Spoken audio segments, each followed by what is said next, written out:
इल्मी दुनिया YouTube channel में हम आपका तहे दिल से खैर मकदम करते हैं। ग्रामीण डाक सेवक के 5476 पदों पर भर्तियां। जी हाँ दोस्तों, बड़ी खबर निकल के आ रही है। खबर हिंदुस्तान अखबार की कट आप देख सकते हैं कि ग्रामीण डाक सेवक के 5476 पदों पे भर्तियां आ चुकी हैं। तो पूरी खबर हम आपको देने वाले हैं कि कहाँ ये भर्ती होगी, क्या है इसकी पूरी प्रक्रिया आज के इस वीडियो में बतलाने वाले हैं। तो वीडियो को अंत तक जरूर देखिएगा।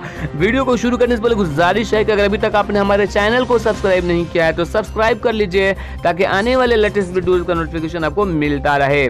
भारतीय डाक विभाग ने विभिन्न पोस्टल सर्किल में ग्रामीण डाक सेवकों की भर्ती करने के लिए आवेदन मांगे हैं। इसके तहत 5476 पदों पर बम्पर नियुक्तियां होंगी।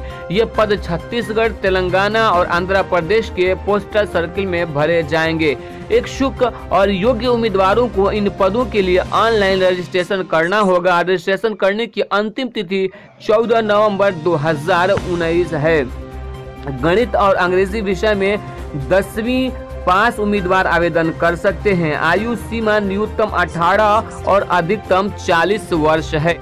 इच्छुक उम्मीदवार वेबसाइट पर लॉगिन करके आवेदन कर सकते हैं। शैक्षणिक योग्यता में प्राप्त अंकों के आधार पर मेगा सूची तैयार कर चयन किया जाएगा। यानी आपको इस परीक्षा को पास करने के लिए, इसमें नौकरी करने के लिए एग्जाम और कंपटीशन नहीं देना होगा। डायरेक्ट आपके अंक के आधार पर, मार्क्स बेसिस के आधार पर आपकी चयन किया जा सकेगा। आवेदन शुल्क सामान्य वर्ग और ओबीसी वर्ग के लिए 100 रुपये दे है। तो दोस्तों यहाँ पे आवेदन शुल्क सिर्फ 100 रुपया है। तो बहुत ही अच्छी खबर है उन अभ्यर्थियों के लिए जो मैट्रिक के बाद जॉब करना चाहते हैं। यहाँ पे आपको किसी भी कंपटीशन एग्जाम की जरूरत नहीं है। 5476 पदों पे डाक सेवक के लिए जबरदस्त और बम्पर भर्ती निकली है। तो दोस्तों जल्दी से जल्द जाइए और वेबसाइट पर अपने इस फॉर्म को भर लीजिए। तो दोस्तों ये वीडियो अच्छी लगे तो लाइक करके दोस्तों के साथ वीडियो को शेयर जरूर कीजिए और चैनल को सब्सक्राइब नहीं किया है तो चैनल को सब्सक्राइब कीजिए।